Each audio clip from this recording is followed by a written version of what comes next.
Hi, everybody. Welcome to what is the very first of the Contract Scotland live series, which we've entitled Constructing Success.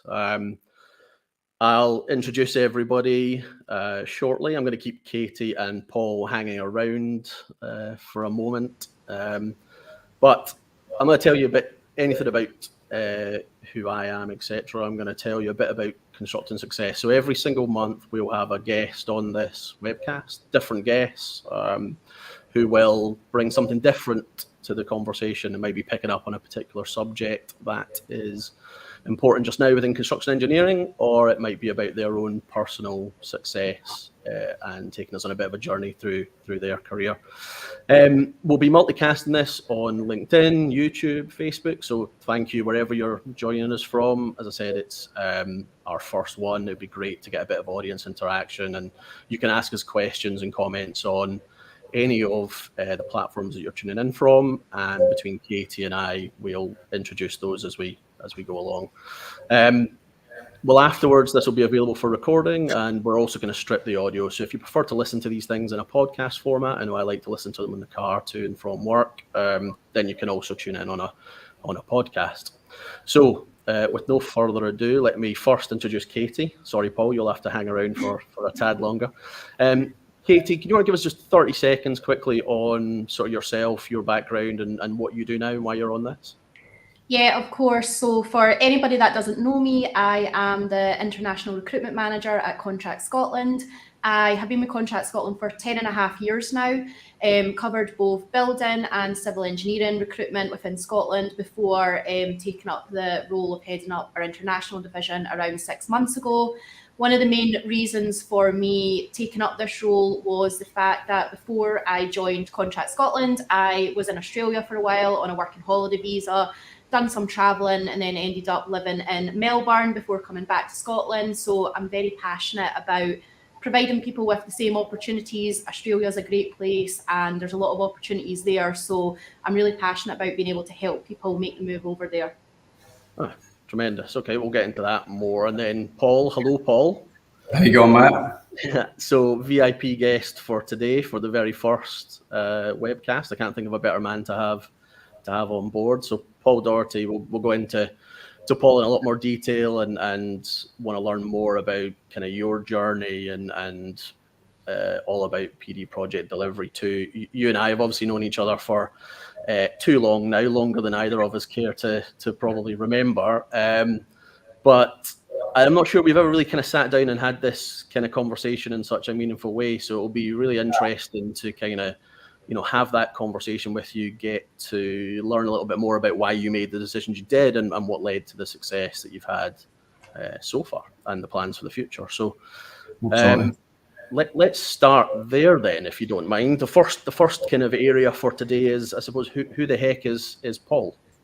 Yeah, so as you can probably tell with the accent, it's not all gone yet. So I'm from Dumbarton, just outside Glasgow, and I moved to Australia 2012 after spending a few years working in Scotland. And I started off with Morgan Est, they were called back then, and I think they transformed into Morgan Sindall, and worked on quite a few of the Galliford Try, Morgan Sindall joint ventures for Scottish Water, and that's where I kind of done my traineeship back home. After traineeship was finished, I did a few contract positions, which ironically was through Contract Scotland, working with Bar Hill, which was one of them. That was the one I used just before we came to Australia. And prior to that, I'd spent about 6 months up in the Shetland Islands for all my sins. So the weather obviously scared me across here. So we'll get on and talk about work in the remote areas of Australia, but you thought you would try the remote areas of Scotland first, did you? Yeah, it was a bit like that. It was literally growing up, my big brother was actually the one that always wanted to move to Australia. I thought he was off his head, mainly because I was too scared of the spiders and the snakes, so I thought he was off his head to try that.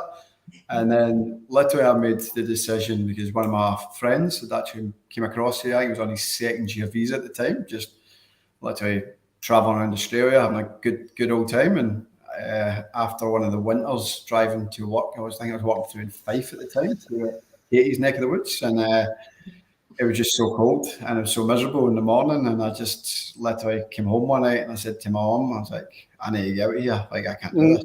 I can't do this for much longer. I'm not built for it.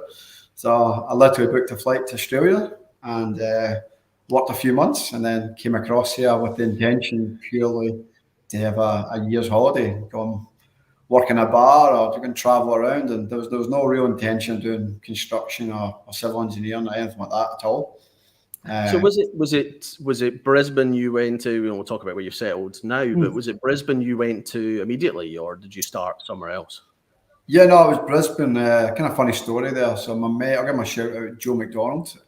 He told me to meet him in Brisbane and we just go traveling together. And literally the day before I got on my flight, he texted me and went, "Sorry, mate, got a job in Sydney."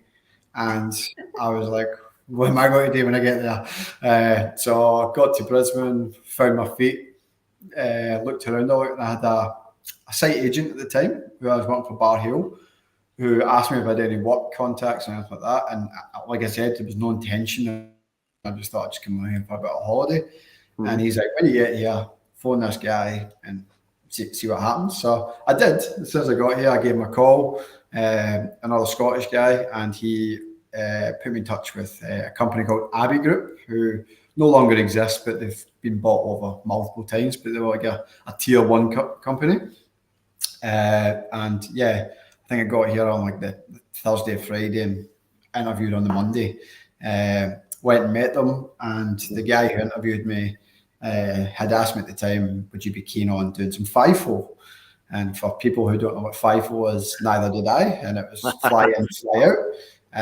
I just said I was keen to do anything without understanding what that was.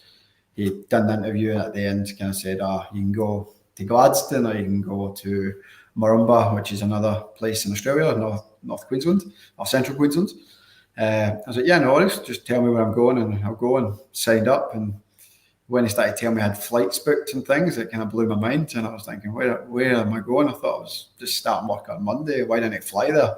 So that was a whole new world, fly in, fly out, which is basically. So you and I have had a couple of conversations, and inevitably what you and I will do, because it's what we do, is we'll dart around the place in this conversation. Yeah. But kind of fly in, fly out is a thing that, for people in Scotland that haven't looked at Australia, is clearly an odd phrase, and people will either see that FIFO or referred to as fly in, fly out. And I'm sure across in Australia you have a couple of other names for it too. But what the heck is that then? Because it's alien to a lot of people, right? So mechanically, what does fly in, fly out mean, aside from the fact that you're probably not playing? It's basically just like, you see the size of Australia, and like, I don't know the exact maths to it, but I've heard things like the UK fits into Australia like 22 times or something like that, some crazy figure. And that really is how big it is. However, the UK has got much more population than Australia. And it's because you've got Brisbane, and then in Queensland, which is the major city in Queensland, and then New South Wales, you've got Sydney, then you get Melbourne, which is in Victoria. They're the three, I'd say, major cities, which might be debatable, until you go over to the west, which is Western Australia, which is Perth. But out with the major cities, there isn't much happening. Well, there is, but there's a long way to get there. So like some of these jobs in Queensland in particular, you fly an hour, 2 hours to a job site, and sometimes you have to fly again to like a smaller airport. It's because if you drove there, it'd be like 19 hours. But it's because what they're doing is a lot of these places, particularly in Queensland, it's mining towns and infrastructure for that. So they may be building new railways and new roads to the mines or things like that. So you fly to work for 10 days, 10 days on, 4 days off, or there's rosters that are like 2 weeks on, 1 week off. Okay. When I first got here, it was quite hysterical. Some of the rosters, they were like 28 days on site and 7 days off, which that would be hard, I guess. Yeah. I've never done one as crazy as that, and they stopped doing them obviously for a bit of mental health awareness and obviously fatigue and work-life balance.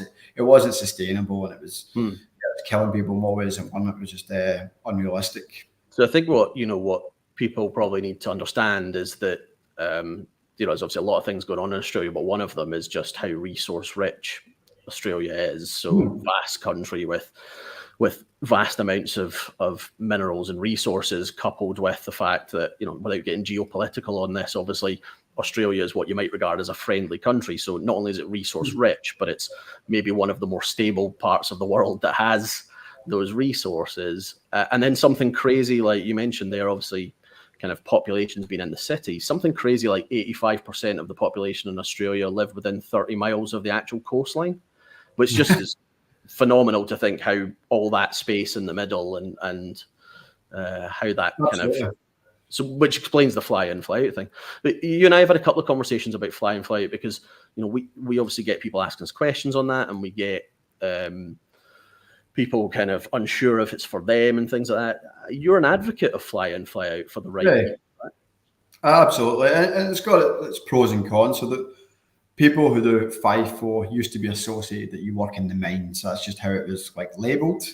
Although you could be working in the gas, which is in the West as well. But typically speaking, if you're going to FIFO, you're doing it to get ahead, and it's to get more money. You get paid a more generous salary, an uplift. So, for example, on a salary, you could get 20%, 30%, sometimes even 40% on top of your typical salary, along with your flights, your accommodation, and your meals paid while you're away. So there's a significant cost saving there and cost making as well to do it. And what we tell some of the young engineers as well, go and do it for a few years. It's much harder when you've got kids and family and stuff like that. It does put a strain on it, so there's no getting away or anything like that. But it's not all bad. It's not all wrong. It's actually good. Some of the major and some of the coolest projects you get won't just be at your doorstep in Brisbane, Sydney, Melbourne. So you have to go out away, and you get involved really heavily in these projects. So I'm a big advocate for the younger type to go and experience it and learn the trade, earn their stripes, I usually say. And obviously get ahead. If you're smart about it, you work away for 2 years, you can buy your first house, buy a second house. It's amazing how quickly you can generate some income by doing it. Yeah. So once you kind of understand what you're getting yourself in for, but understand the benefits both to financially, but also your potentially to your career, the exposure you'll get to have it, without using the word resource too much, you'll have to be quite resourceful, I'd imagine, in some of these locations and take more responsibility on. And also you get for more senior people or even people further on their career, I'm not just saying the youngsters should go and try do FIFO. If you're trying to get that next step in your career, sometimes taking a job on a FIFO job will give you that boost into that position because a bit more availability. It shows you more adaptable and determined and committed. So it's pretty good. And the other thing that I see a lot is some people who work for me, they don't want a city job, and it's purely because they want to be involved in working on the job, full-time committed, and then having a week off. And they actually feel they spend more time with their families when they get more time with the kids. They get to take the kids to school for 7 days at a time and stuff like that. For me personally, I've done FIFO on and off pretty much the whole time I've been here. I've had a few years where I've worked in Brisbane or Sydney or something like that. But generally speaking, I've always been doing a bit of FIFO. And some jobs where I would be home for 4, 5 nights sometimes. I'd probably get to spend more time with my wife then than when I'm working in the city, and I could be working 5, 6 days a week on crazy hours, split shifts and things like that I felt like there was more of a work-life balance having that period off work. So there's a lot of pros doing FIFO, of course. And I think you can definitely, the FIFO jobs don't tend to be very small projects either. There's a lot of big boys on the job. I hadn't thought about that from a family life perspective in terms of actually, if you're just there at the weekends, there are bits of family life that you perhaps don't get the chance to be involved in and to do. Whereas actually, getting that rotation maybe opens up opportunity there too. Yep. So let me take you back then to Paul Doherty, right? Heads to Australia, 10,000 odd mile trip. No baggage. Well, probably one case or two, right? Heads out there, working holiday visa, and I don't know, mate, it's been an awfully long working holiday that you've been out there for. So you now, I mean, you presumably found one of those employers you mentioned, moved into a sponsored visa, did you? Yeah, I think I've ticked every box on visas that you can get in Australia. I'll be honest, I was extremely naive when I came to Australia. I'd done I've done the exact opposite what I'm telling everyone else to do a bit of research and things like that. Okay, so this is Paul. Do the opposite. Of Paul. Yeah, do the opposite of me, you'll be sweet. So I got a job with Abbey Group straight away. I didn't realise how lucky I was to get a job with such a decent company. Within, I think it was about 4 or 5 weeks, I got an email sent to me while I was at work one day saying, right, well, progressing with your sponsorship visa. And I was like, okay, cool. And sent my passport away and sent a few details. And then I think it was very quick back then with sponsorship. I think it was like 2 weeks later, I got another email saying the sponsorship's been granted for 4 years. So you're now sponsored. So I was very lucky, but I never realised just how lucky I was at that time of how much a big deal that was. Because I think it was about a year after it actually was a bit of a downturn in Australia. In 2013, the mining really fell away. And then people were looking for jobs and things, and I was lucky enough to have a visa already in place there. And from there, I moved company. I've changed from sponsorship visa. I've been on a bridging visa. Moved on a de facto visa through my Australian wife. You've worked on visas I've not even heard of, Paul. So yeah, I've covered the. Honestly, the I keep record of where I was sometimes. I don't know what visa I'm on this week. So. But then we got the permanent residency. There was a bit of effort to get the permanent residency, and then citizenship, I think you can apply for 2 years after. I was a bit lazy on applying for that, and it was purely because it was around COVID time when I could apply for it. Wasn't a big deal. And then, became an Australian citizen just last January. So that was a big deal. So do you regard yourself now as Australian or Scottish or a bit of both? There's the big question. All right, there's a name for it. Yeah, no, I don't think too many Aussies would agree with me saying I'm Aussie, but I'm a bit of both. I'm proud to be Australian, though. I'll be honest. Yeah. Listen, I think you've been out there the time you have, and we're going to go and talk about more of your success. Setting up a business and why you did that and everything. But there's a heck of a lot to be proud of there, and I suspect plenty of Australians would be happy to say that Paul Doherty is an Aussie. Thank you very much. So if you were to, we're going to get onto, you mentioned some really interesting things in there, which we'll maybe pick back up on later on, around sort of tips for people and things. But thinking about the kind of, you've mentioned some good bits in there. Was there anything, like what were the bits that were harder than you maybe thought they would be before you went to Australia? Or did you just go there with kind of so limited expectations that you were never going to find things harder, if that makes sense?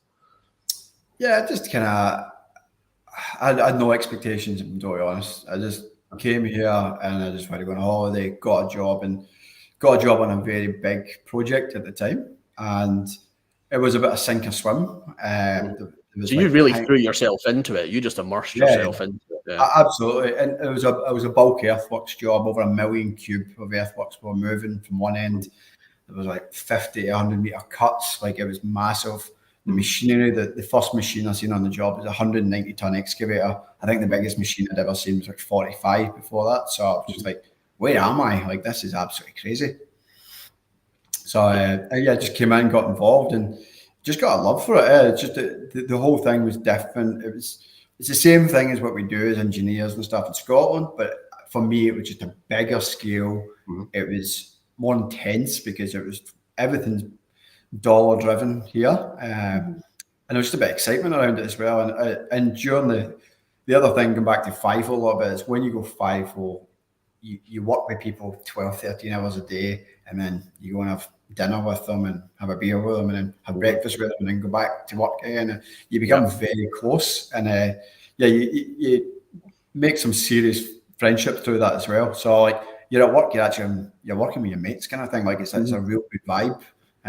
Not everybody's your mate, but majority of the time most people you've got each other's back, and it's everyone's there to do the right thing. Okay. Just as a small interlude, obviously, just remind people you can ask us questions, make comments and things. We'll pick up for them. This is at least bit of encouragement from us there for anybody listening back on podcast. We've got Anne Ferguson saying, "Hi, this is awesome." So we must be we must be saying some right things. Thanks, Mum. So moving on to PD project delivery, then you decide then, okay, I've tried all the different visas. I've worked for some different companies, both fly in, fly out, and not. Why did you decide to set up your own company? It was a bit of a strange one. So the company, where it is now to when I started, it was never the intention either. That was another thing. It just kind of happened. Okay. The guys I worked with in that first job, we always discussed that there's such a gap in the market, that there's a lot of big projects, clients have a lot of money to spend, but they don't always have the right teams in place. And then we're working for businesses where our companies where we're paid a salary and we're working big hours and we're making the money. Why don't we fit into that gap in between and separate? So it was kind of like discussions like that we had for a few years, and we kept talking about it. And then I was working for a company called Penza at the time, and I relocated down to New South Wales to head up 3 projects, 3 water treatment plants. And once we'd finished that, I was heading back to Brisbane. It was like a 12-month contract, and I just kind of felt I'd got to a level. I was a project manager at a young age there, and I kind of felt the only position above me then was, at the time, the general manager, who became I think he's now the director of that business. And I just kind of knew he was a top bloke and he was very good at what he'd done. I felt I was moving back, I was going to be stuck in that position. So it was purely, I just felt a bit limited. I was like, there's no time like the present. And yeah, I just set up a bit of an idea, and I was like, I'm just going to get myself and just start doing some contracting, make a bit better money, and you never know, I'll make a few people working for me along the way. And that was as far as the business plan went. But there's a bit of a theme coming up in the different stuff here, where you're obviously just got the type of personality where you're just choosing to seize the opportunities as they come along, and I'm going to pick all the right language here, immersing yourself in them and just seeing the opportunity and taking it for what it comes, rather than kind of necessarily stopping to worry about the details or not happen. Yeah. And I don't know if it's always the best method or strategy, but it's always like a calculated risk. Like, what's the worst that could happen? It doesn't work, I'm going to get a permanent job elsewhere. That was my theory at the time. Obviously, when you're right at the start, young age, you may not have the financial backing at that time to, like, if this goes belly up, what do we do? But at the time, I was like, my wife was working, I was like, I'm going to try it, see how we go. And yeah, and it's just picked up in an industry at the time. Again, timing's always a big thing in life. The industry was starting to pick up quite rapidly at the time. So I think I got on the train at the right time. Yeah. And it lots of different ways to approach it. And whilst I want to, in this particular webcast, learn more about the Australian journey and stuff, I'm also keen that we get to know Paul just a little bit more and what got you here. And so, understanding how you've managed to seize that opportunity, I think is a lesson that anybody can pick up. And it's a choice you make, I think, as well. Yeah, absolutely. You just need to back yourself. And like, even I've been talking to a few people over the last few weeks through Katie, and the question, like, people are always reserved. Like, I'm not playing down the size of the move. It's not like you jump the taxi and you get there 2 hours later. Like, it's a big trip, but you can always go home. That's what I keep telling people. You can always go home. You can give it a try. Enjoy the weather. Enjoy the different kind of lifestyle. And if it doesn't work out, it doesn't work out. Just go home. Yeah. But you can't always. You might get to that stage in life where you've got other commitments or whatever reason, and you can't always make it here. It's a much more complex choice to make at that point. Yeah. Absolutely.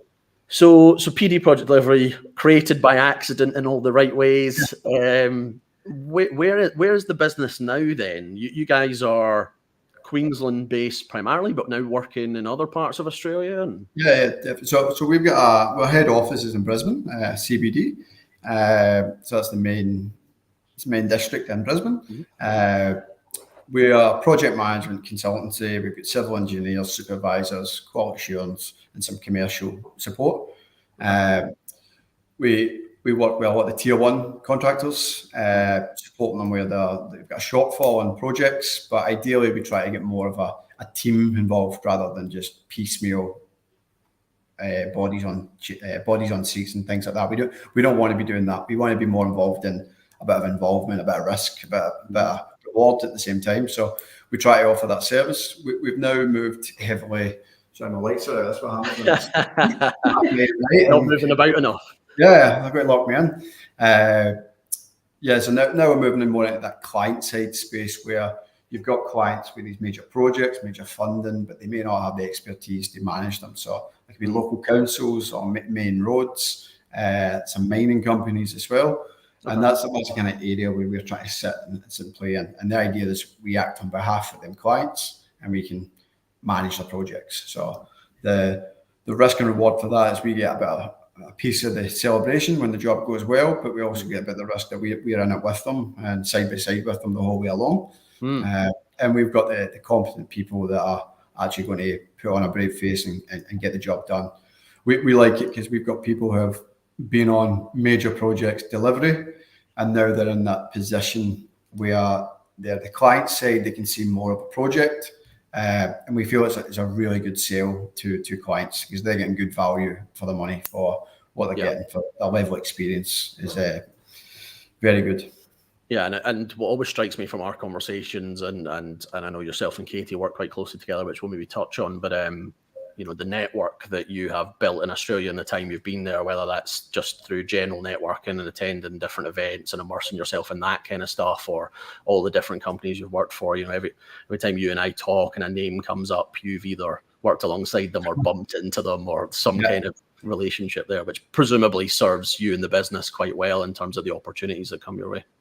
Yeah, it's a big country, but it's a very small industry. So I pass by a lot of people, it's particularly at the airport when you're flying up. So right now I'm actually in Townsville, which is North Queensland. Okay. If you go to the airport at 6 a.m. on a Monday or Tuesday, you're going to see a lot of people you've worked with over the years. The majority of the airport around that time on a Monday or Tuesday around 5 to 7 a.m. is just covered in high-vis orange or high-vis yellow shirts. Sometimes I think I should just set up my office there and just start giving it. A brilliant idea. Thinking from a recruitment perspective, a bit of advertising in the airport might be a Give out some free coffees then. Should set up a wee pitch at the airport.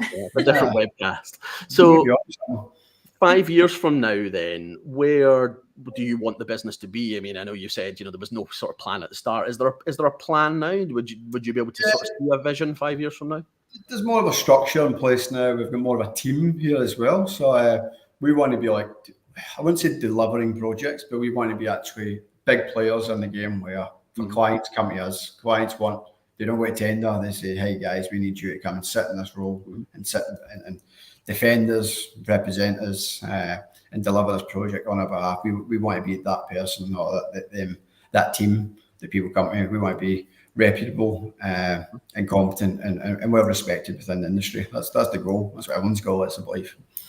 And I don't want to turn this into a staffing and recruitment thing, so I'm not going to. But the one question I will ask is that, and we're going to go on and talk about the current market in Australia, so this leads us in nicely to that. But the staffing is a problem, right? Finding the qualified and capable people you need to get the growth that you're targeting is presumably a challenge for you in the years to come.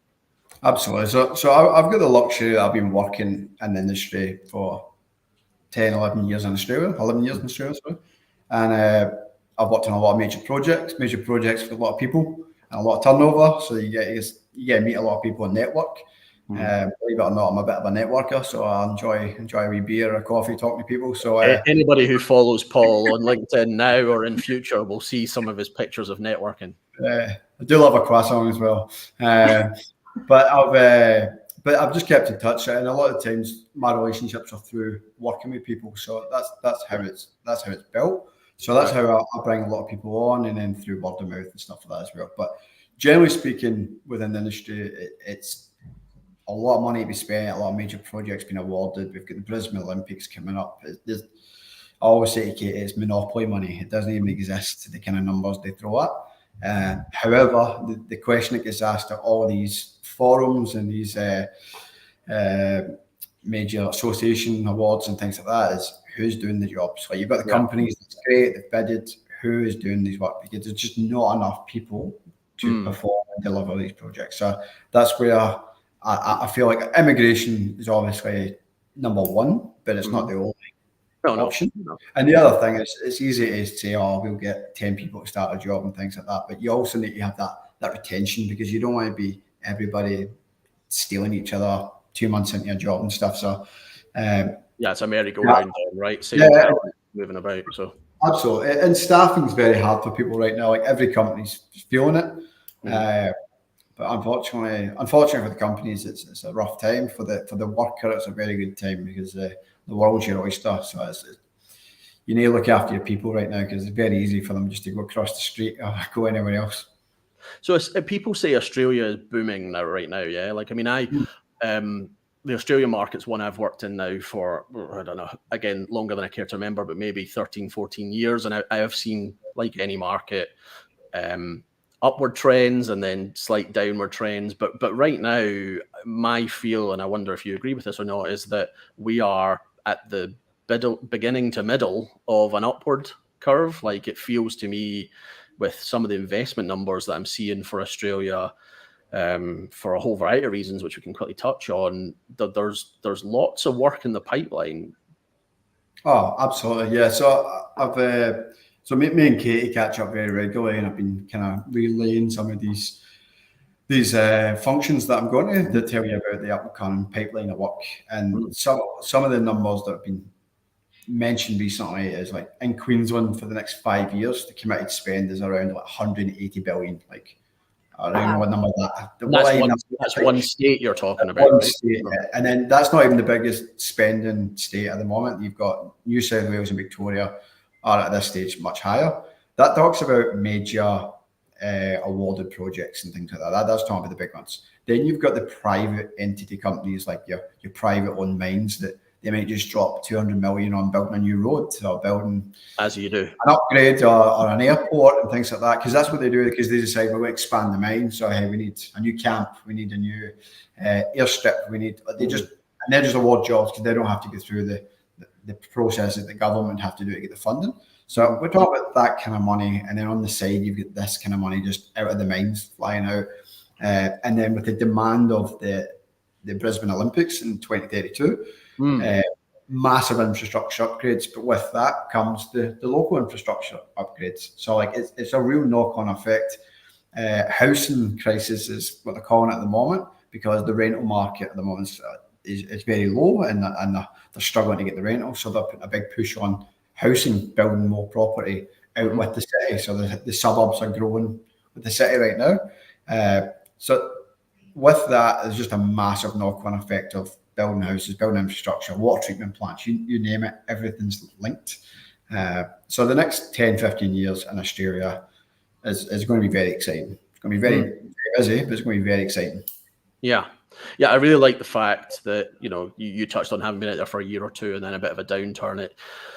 You clearly reading these kind of economic trends and stuff is hard, but it definitely strongly feels like that we are in a good place right now. If people are thinking about making this move, then now is probably a great time to. I think when Contract Scotland were out here in 2012. Correct in saying that?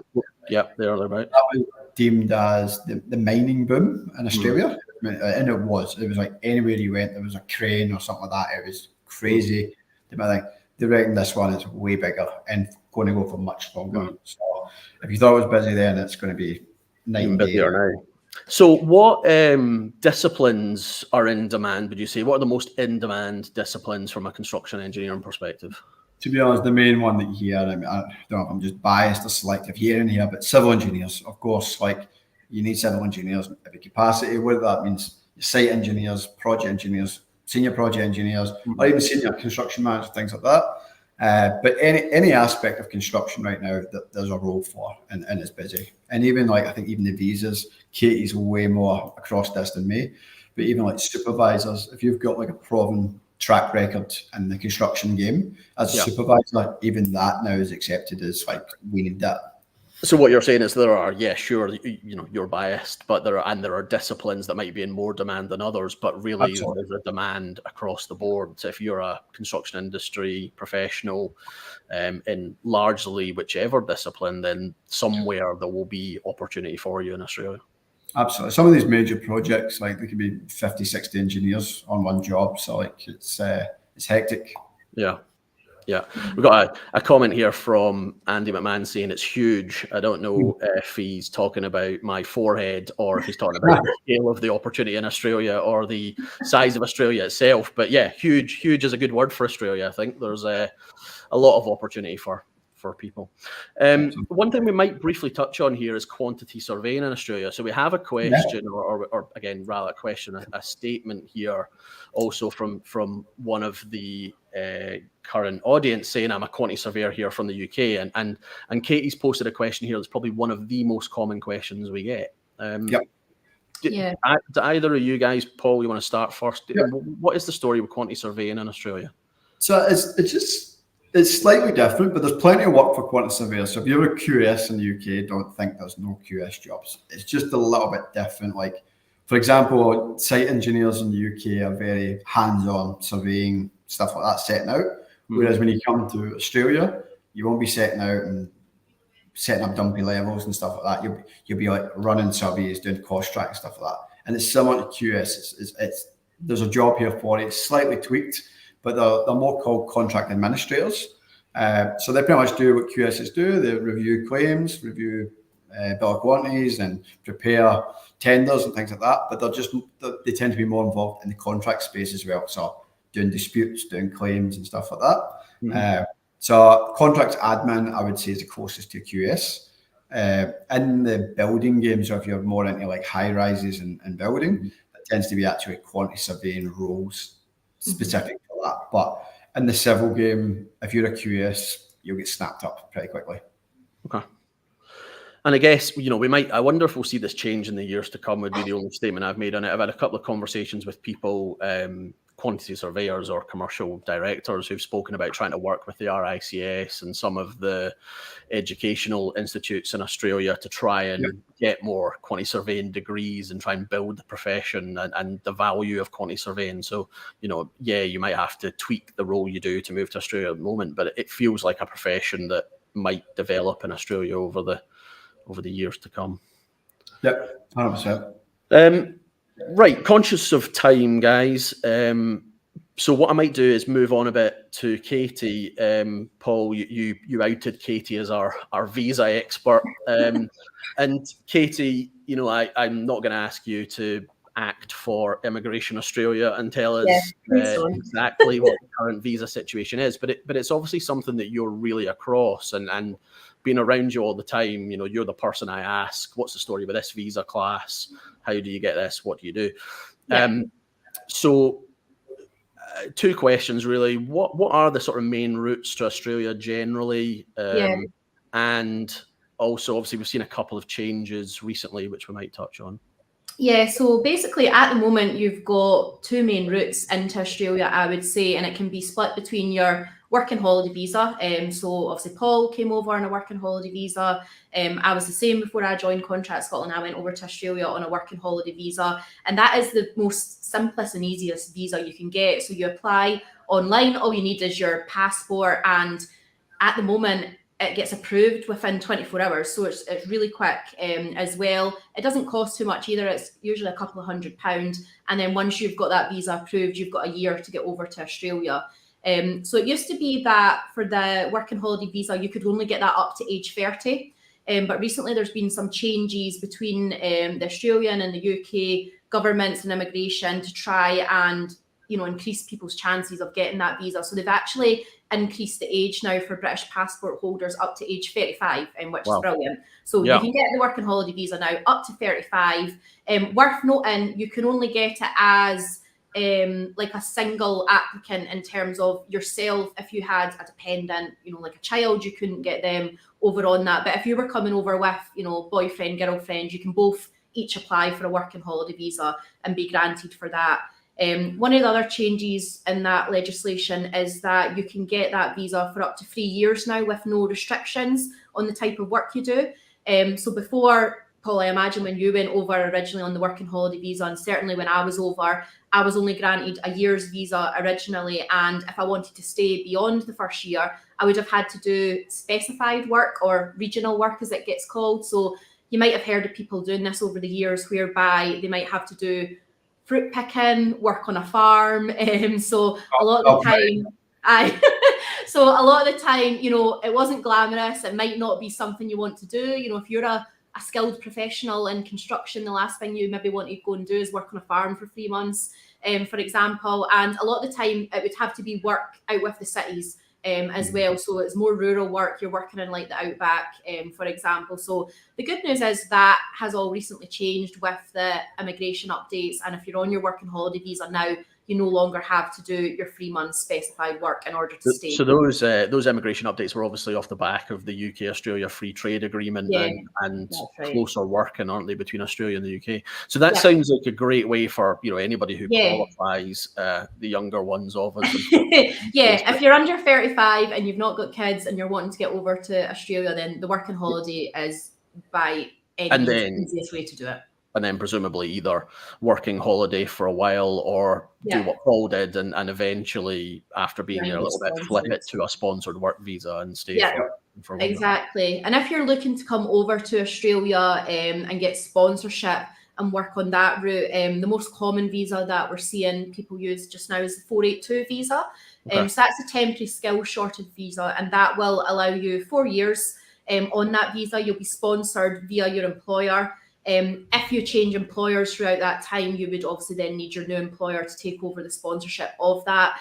And I believe from that visa, you can apply for permanent residency. It's either after 2 or 3 years on that visa. So it is a pathway to permanent residency, but you do have to do that before you're 45. So there is a bit of an age bracket on that one. But you can be any age to get over on the 482, but then when you're transferring to permanent residency, I believe it does say you have to be under 45 for that one.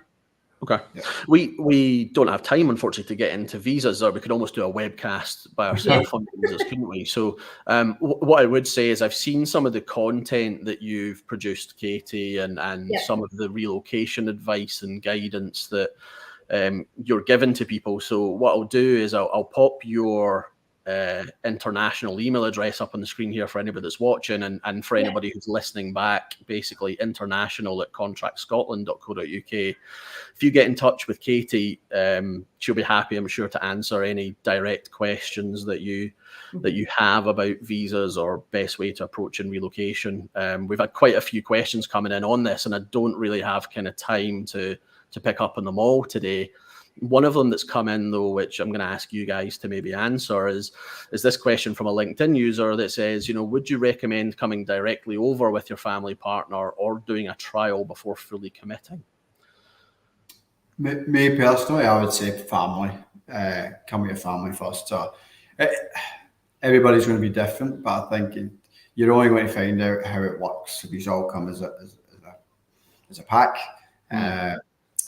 Obviously, if you're coming with a young family and if your wife or your husband isn't going to be working and you are, I would probably not recommend doing 5-0 straight away, because it's a big change, moving country to live at home and stuff like that. So that's the kind of scenarios you need to understand that. And sometimes that might be the first job you need to get. You might need to take a 5-0 direct job just to get your name in the door with the Australian companies, and then you can be more selective in where you work. So, but absolutely, I would be thinking with the family personally.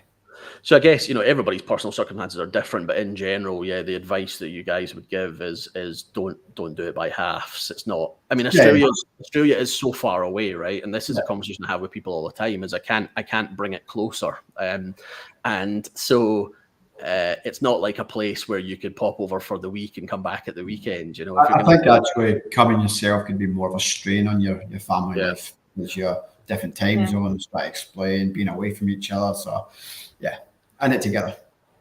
Yeah, I think people underestimate how difficult it can be to keep in touch. Obviously, now we have, Facebook, WhatsApp, and everything like that. But certainly when I was over 11 years ago, Skype was only just starting to be a thing. Yeah.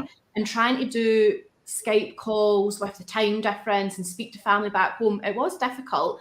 It wasn't easy. So I would say, if you're somebody that's got a family, you need to be coming over as a family. You can't be, keeping the wife and kids back home, because you can't just jump on the plane and nip home to see them for the week. It doesn't work like that. With the time difference and being so far away, you really need everybody to be on board with the move.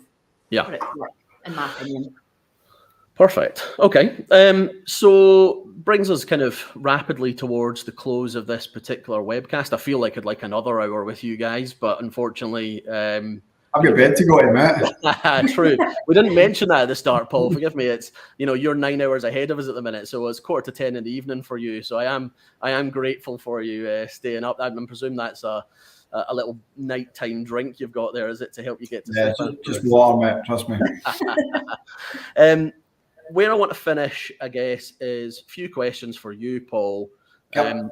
Top takeaways then, right? If you had 3 tips, I'm going to try and get you to limit it to 3. If you had 3 tips for people who are thinking about making this move to Australia, give me your top 3 tips.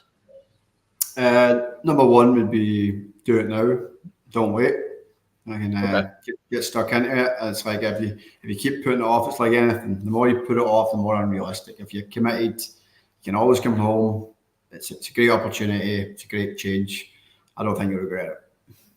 Okay. Number 2? Probably just be adaptable, be flexible, be understanding that when you come, you're not going to be at home. Try not compare everything. Oh, that's different from back home. We call that something different back home. Like, understand you're in a different culture. Be a bit patient with how it is, and if you do need to, your circumstances at the start to just get you up and running might be walking away from home or stuff like that. Just go with the flow and embrace it, kind of thing. Okay, and then the final Paul Doherty tip then. Have fun, embrace it. Yeah, enjoy it. Nice. Definitely, it's fun, cool job, it's a beautiful place to live, and it's sunny most year round if you come to Queensland. So, tip 3. These are tips I think I suspect you've lived by, and it sounds like through your story, but in particular the last one, and all that, immersing yourself in the opportunity. It sounds like you've had fun doing it over the last. Still, there've been hard bits, but absolutely, fun at the same time. Okay. I have one question for every guest that I'm going to ask on these webcasts, Paul. Final question for you, I promise. But that question is kind of, if you were to attribute your own personal success throughout your career to one thing, what is that one thing that you would pinpoint? My big thing is resilience. So I just think that you just need to be resilient in your character and your way of life. Like not everything's perfect. Not everything's going to go the way you planned it. Mm-hmm. And if your plan kind of goes off course a wee bit, just follow it through, trust yourself, and keep having fun, keep doing what you do, and the goals will come. Awesome. Well, thank you again, Paul, for being the first victim, the first thank you very much. Guest on the Contract Scotland Live series. We'll keep an eye on our professional and social media. We'll be announcing next guests to follow. As I say, this particular webcast will be available as a recording afterwards, so we'll share it with everybody who registered to tune in. And then I'll also share the link for podcasts when people want to see that. So thank you again, everybody. Thanks for joining us. As I said, I've put Katie's email address up there, international@contractscotland.co.uk. So if you're looking for further information on any of this, there it is again on the screen for anybody watching. Please do get in touch. Look forward to speaking to more of you. Thanks again, Paul. Thanks very much, Katie. Thanks, Paul. Bye-bye. Bye. Bye.